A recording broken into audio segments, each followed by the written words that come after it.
Cześć, witajcie na moim kanale.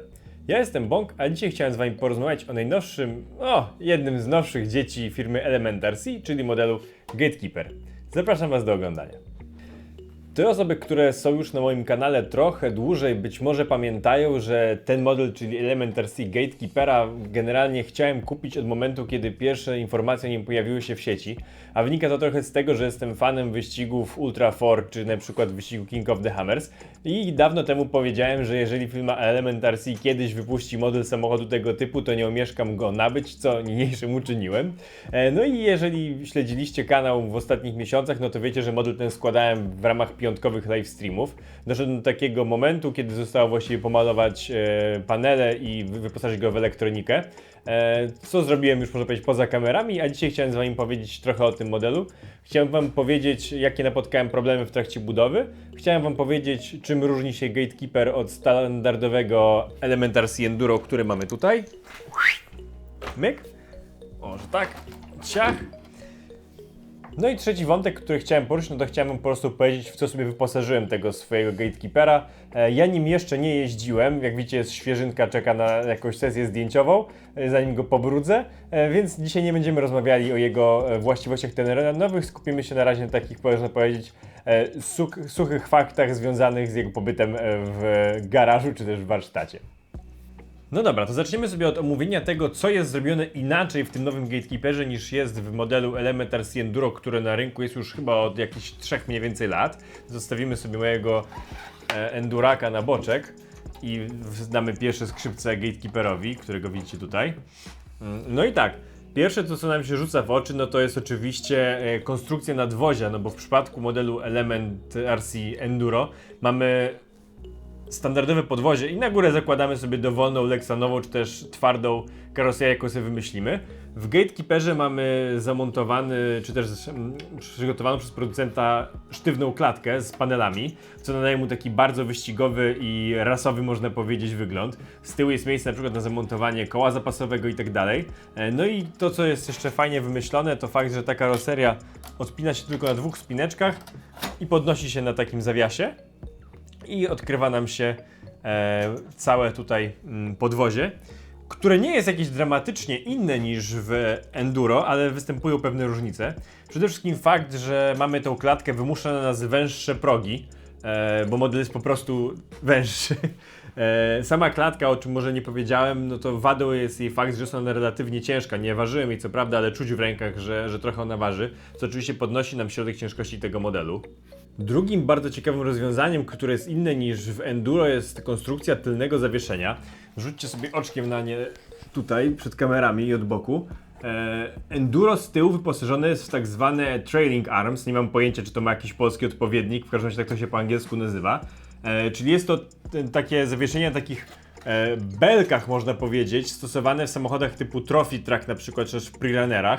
Ono zapewnia nam bardzo duży skok tylnego zawieszenia.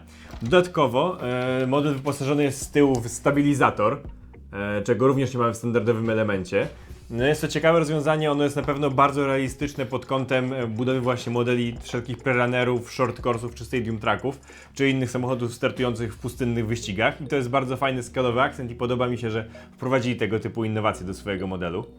Element w modelu Gatekeeper wprowadził też szereg ulepszeń, czy też wymienił niektóre elementy na trochę inne w stosunku do pierwszego Enduro.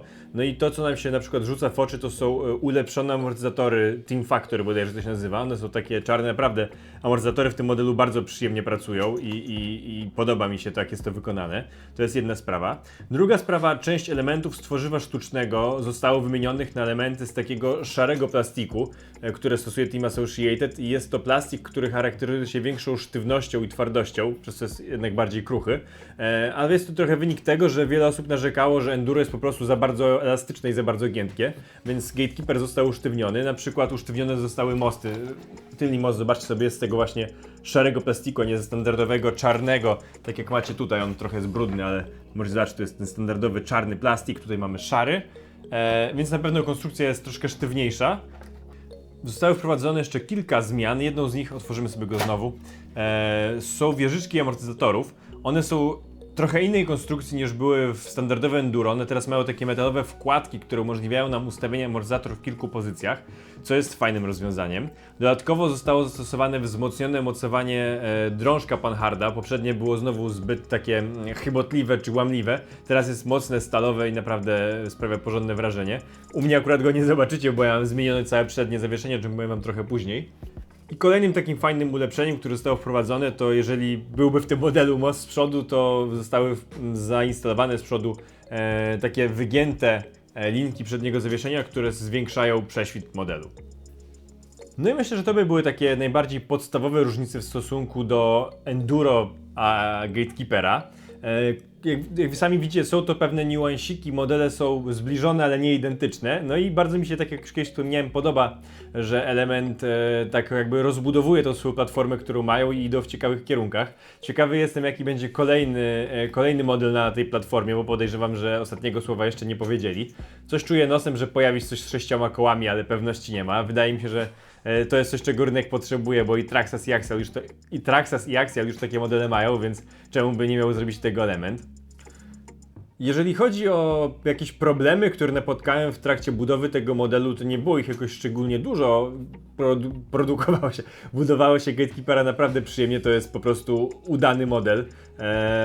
To, co zwróciło moją uwagę, to fakt, że tak jak wspomniałem przed chwilką, linki przedniego zawieszenia zostały zamontowane takie tuningowe, wygięte, które zwiększają prześwit. No i to jest ogólnie świetnie, że tak jest, tylko w instrukcji narysowane są one jako proste linki i ja budując go w nocy paranoicznie poszukiwałem po pudłach i szukałem, gdzie zapodziałem linki, czy też mi źle spakowali i nie mogłem ich namierzyć. Dopiero po jakimś czasie się ogarnąłem, przecież tutaj miały być te ulepszone, więc tu jest jakaś taka mała wada, czy też błąd w instrukcji tego modelu. Druga sprawa to przekładnia centralna, która oczywiście jest dużym atutem Element RC, tej platformy całej elementowskiej, bo jest ona bardzo udana. No i ta skrzynia, po pierwsze moje zdziwienie było takie, że wszystkie zębatki w środku są z tworzywa sztucznego. Nie mówię, że to jest koniecznie źle, bo jeżeli tworzywo jest dobrej jakości, to powinno bezproblemowo się sprawować. Jednak byłem zdziwiony, że nie zastosowali tutaj metalowych zębatek, tutaj były metalowe. No i druga sprawa, nie pamiętam jak było w przypadku Enduro, muszę to sprawdzić. W każdym razie w przypadku Gatekeepera mamy dwa zestawy zębatek. Ta skrzynia ogólnie posiada możliwość zbudowania jej z zerowym overdrive'em, czyli przednia i tylnia oś kręcą się z tą samą prędkością. Możemy zamontować sobie 6% overdrive, czyli przednia oś kręci nam się 6% szybciej od tylnej, bądź też 12% overdrive. Ja mam 12%. No i w zestawie dostajemy zębatki do zrobienia obu opcji overdrive'ów, ale jeżeli chcemy zrobić sobie koła kręcące się z równymi prędkościami z przodu i z tyłu, to musimy sobie dokupić zębatki. To nie jest duży problem, bo wydaje mi się, że jednak będziemy chcieli tego overdrive'a używać, ale byłem zdziwiony, że poskąpili na tych dwóch zębatkach. No dobra, no to teraz dwa słowa o tym, w co wyposażyłem swojego Gatekeepera, wam powiem. No to pierwsza sprawa i taka chyba, która najbardziej rzuca się w oczy, to fakt, że wymieniłem całe przednie zawieszenie. Mój model nie ma już przedniego mostu, tak jak jest w standardzie, tylko zainstalowałem zestaw niezależnego przedniego zawieszenia. Po prostu chciałem przetestać to rozwiązanie, bo nigdy wcześniej go nie miałem. A druga sprawa, że duża ilość samochodów, które startują w rajdach właśnie typu Ultra 4, szczególnie tych szybszych aut, właśnie wyposażone są w niezależne zawieszenie z przodu. I dlatego zdecydowałem się na zastosowanie takiego manewru. Od Elementa to się nazywa IFS, czyli Independent Front Suspension. No i tu się pojawia problem. Do IFS-a dołączone są takie elementy, które umożliwiają mocowanie amortyzatora we właściwej pozycji, tak żeby to zawieszenie miało pełny skok. Niestety te dodatki nie pasują do wieżyczek, które znajdują się w Gatekeeperze i to jest moim zdaniem niefortunne i powinni coś z tym zrobić. Ale ja na szczęście rozwiązałem to, stosując po prostu tuningowe wieżyczki od Artful Dodgers. Oni mają zestaw przygotowany, dedykowanych wieżyczek właśnie do Gatekeepera z IFS-em i to rozwiązuje problem. Dzięki zastosowaniu tych właśnie wieżyczek amortyzator jest ułożony we właściwej pozycji i zawieszenie uzyskuje swój pełny skok.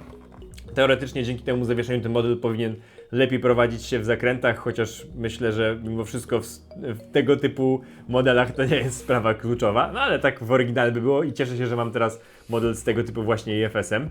Dalej idąc, jeżeli chodzi o mój dobór tego, na czym ten samochodzik stoi, no to mamy koła Voodoo KLR M z mieszanki Red, czyli takiej najbardziej miękkiej jakiej mają. To są koła o średnicy 120 mm, czyli bardzo duże i radząc sobie naprawdę w trudnym terenie. felga, na jaką się zdecydowałem, to są felgi od marki SSD, a w środku siedzą pianki od naszych przyjaciół zza zachodniej granicy, czyli Crazy Crawler. Jeżeli chodzi o serduszko, którym napędzany jest ten model, to zdecydowałem się na bezszczotkowy, sensorowany zestaw od Hobbywinga, czyli Axe, ale nie zastosowałem tutaj w standardowym rozmiarze Axa, tylko wybrałem opcję taką trochę większą. Mamy tutaj silnik o wielkości 550, czyli dłuższy, no i zdecydowałem się na KV 2700, co w połączeniu z pakietem 3S powinno dać nam zadowalającą ilość prędkości, bo ja bym chciał, że ten model jeździł trochę szybciej i dało się nim pod niektóre przeszkody wręcz przeskoczyć, a nie tylko podjechać, i mam nadzieję, że w najbliższym czasie uda mi się to przetestować. Po testach w domu stwierdzam, że kopyta mu nie brakuje i precyzja z dołu też jest odpowiednia, więc jestem zadowolony. Zobaczymy, jak się to będzie sprawowało w praktyce. Oczywiście wadą tego rozwiązania jest cena, bo takie kombo kosztuje chyba coś około 800 zł, tak plus minus, czyli zdecydowanie więcej niż kombo szczotkowe, na którym też na pewno ten model by dobrze jeździł. No ale Axa jeszcze nie miałem, więc też uznałem, że jak już eksperymentuję z różnymi nowościami przy okazji tego modelu, to czemu nie spróbować tego zachwalanego zewsząd zestawu napędowego, bezszczotkowego, sensorowego i wodoodpornego. Jeżeli chodzi o serwo, to mamy zainstalowane tutaj serwo Savoxa SW1211SG, czyli tam powyżej 20 kg, oczywiście też wodoodporne. Dobre serwo mam je już w tym elemencie, jestem zadowolony i jak to się mówi, nie zmienia się zwycięskiej drużyny, cena jest w miarę też ok, więc na takie serwo się zdecydowałem. Sterowany model będzie też nowość, bo będę testował właściwie aparaturę FlySky'a GT5, czyli taką budżetową aparaturkę, którą dużo osób chwali jako bardzo fajne rozwiązanie na początek, więc uznałem, że czemu sobie jej nie sprawdzić przy okazji tego modelu, a czego nie. No i dodatkowo jeszcze zdecydowałem się, żeby wyposażyć sobie swój model w zestaw osłon od Artful Dodgers. Zobaczcie sobie tutaj, tak patrząc od tyłu modelu właściwie mamy osłonę tylnego mostu, gruszki tylnego mostu, ona pasuje do standardowego Enduro również. Mamy osłonę całej podłogi wykonaną ze stali, do tego osłonę, można powiedzieć, części centralnej wraz z osłoną wahaczy. Oprócz tych elementów, które mam zastosowane na swoim modelu, Artful Dodgers przygotowali też zestaw paneli, którymi możemy zastąpić sobie te leksanowe w naszym Gatekeeperze. Występują one w wersji aluminiowej, jak i stalowej. Mamy też je w wersji, można powiedzieć, z takim tutaj dodatkowym trójkątem z tyłu albo bez niego. Te elementy z spodu modelu występują w dwóch wersjach kolorystycznych, bo mogą być w takim kolorze naturalnym, metalowym bądź czarne. A jeszcze jeden taki bajer, że te osłony przednich wahaczy, które tutaj macie, mogą występować w takiej wersji jak są u mnie, czyli w takiej niskiej, albo w wersji wyższej, która zasłania właściwie całą półoś napędową, więc naprawdę jest czym wybierać. Ja lubię o tym mówić, bo to produkt mojego dobrego, serdecznego kolegi Michała, a przy okazji jest nasza rodzima produkcja i fajnie, że ktoś produkuje w tak profesjonalny sposób elementy do modeli, więc na pewno jeszcze nie raz u mnie na kanale o nich usłyszycie. Dodatkowo obiło mi się o uszy, że Michał szykuje zestaw oświetlenia do Gatekeepera, czyli lightbarów zarówno z przodu, jak i z tyłu tego modelu, i na pewno jak już wejdą do seryjnej produkcji, to ja swojego Gatekeepera w takie dodatki wyposażę. No dobra, no to chyba wystarczy na dzisiaj, bo pewnie i tak jak zwykle się rozgadałem za długo. Teraz nie pozostaje nam nic innego, jak tylko tego Gatekeepera zabrać w teren i sprawdzić, jak się sprawuje. Jestem bardzo ciekawy i nie mogę się doczekać. No i tak jak widzicie, no można powiedzieć, że model jeszcze nie jest finalnie skończony. Na pewno dołożę jeszcze sporo jakichś dodatków do niego, żeby go trochę uatrakcyjnić. No ale teraz jest w takiej formie, można powiedzieć, prosto z pudełka, no i nie pozostaje nic innego, jak tylko zacząć się nim bawić. A Wam tymczasem dziękuję za oglądanie. Jeżeli jesteście ciekawi moich pierwszych jazd tym modelem, to oczywiście subskrybujcie kanał, to Was nie ominie, bo na pewno je nagram. A tymczasem trzymajcie się ciepło i widzimy się w czwarteczek w najnowszych Bąk Newsach. Trzymajcie ciepło, do zobaczenia, Wasz Bąk.